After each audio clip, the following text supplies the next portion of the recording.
Divine Intimacy number 31, Returning Love for Love, December 27th. Presence of God. I recollect myself before the humble manger. I contemplate the divine infant, begging him to teach me how to give him love for love. Meditation 1.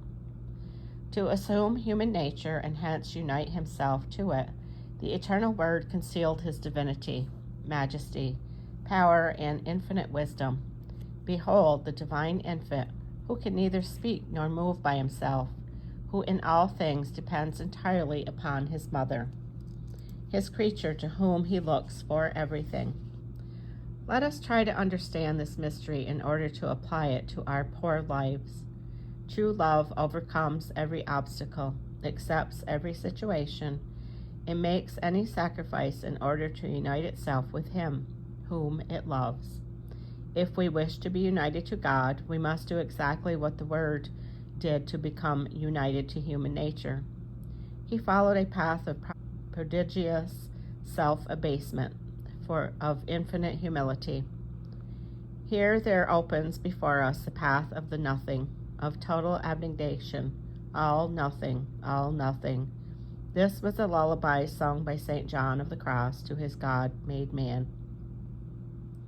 In order to possess everything, desire to possess nothing. AS 1:13, 11. Compared to the infinite humiliations of the eternal Word made flesh, this path should not seem to us too austere and exacting. To repay his infinite love, to prove our love for him, let us resolve to strip ourselves generously of everything that could hinder our union with him. Above all, let us divest ourselves of self-love, pride, vanity, all our righteous pretensions. What a striking contrast between these vain pretenses of our ego and the touching humility of the incarnate Word. Sic nos amantem quis non redameret. Who would not love him who loves us so much? Adeste Fidelis. Meditation 2. Out of love for us, Jesus not only stripped himself of all his greatness and majesty, but from the very first moment of his earthly life, he embraced every possible privation. Let us also strip ourselves voluntarily for love of him. Let us strip ourselves of our love of riches, of our attachment to our material well-being, our comforts, and everything that is superfluous. We are already under obligation to do this by our vow or promise of poverty. But even without this obligation, how can we calmly lead a life of ease when our God has voluntarily embraced so much poverty and hardship? Let us consider how the Holy Child Jesus lived: rough straw, insufficient coverings, a stable for his home, a manger for his cradle. Looking at the manger, one feels that the way of nothing does not ask too much. Strive to seek not the best of temporal things, but the worst.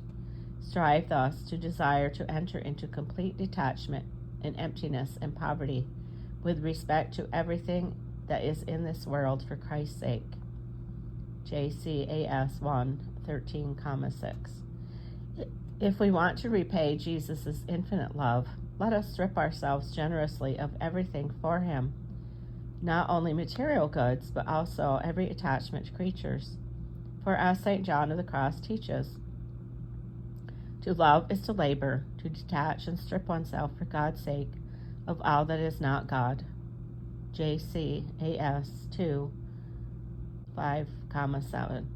The way of nothing takes us quickly to Bethlehem, where God has united himself to our human nature in the most intimate, personal way, there where he awaits us to unite our souls to himself. Colloquy. O my sweet Jesus, grant that I, even a small way, may be able to repay you for your infinite love. Out of love for me, my God, you become man. From Lord, a slave. From rich, poor. From omnipotent, a little helpless babe. Oh, grant that for love of you, I may courageously and generously follow the path of the nothing, of total despoliation. For love of me, you are stripped of your majesty and grandeur. You conceal every sign of your divinity. You make yourself little and humble in order to become mine, so that I may not only know you, but that I may possess you entirely. Since you give me, not only in Bethlehem, but every day in the Holy Eucharist, all your divinity, all your humanity. I, your miserable creature, who am so loved and favored by you, shall I not know how, for love of you, to become wholly yours, and strip myself of my self-love? O divine word, become a child for love of me. Teach me to become a child for love of you. Oh, what great love and power you show me by becoming a little babe, willing to keep silence and have need of everything, like other children. You are like unto us in all things, sin excepted. To show me my misery, the first sound you uttered was a cry fulfilling the words of wisdom. Primam vocem simili omnibus emisi plorans. Like all others, I came into the world crying. What an example you give me, when you place your tiny limbs on the manger straw and rest your head on a stone. You teach me the lesson of your humility and poverty. O most sweet infant Jesus, grant that I may be like you in all things. St. Mary Magdalene de Pazzi. O God infinite, eternal wealth, how you have abased yourself for love of me, and I, who have promised you poverty, how far I still am from being really poor, from fervently practicing this poverty which you love so much. O Lord, sweet incarnate Word, I wish to return by my love, your infinite love. I wish to prove my actions that I really love you. What shall I do for you, O sweet Jesus? Out of love for you, I will strip myself of everything that is not you, for I desire nothing but you, and I want to become like you, who being God became man. Make me, who am proud, become humble. You, who are the ruler and the Lord of the whole universe, became poor and needy. Make me, who love my comfort, become a sincere lover of true poverty. Humility and poverty will start me on the road of the nothing, and then, emptied of myself in all things, I shall at last be able to love you with all my strength and to say with perfect sincerity, Lord, I love you more than myself and above all things.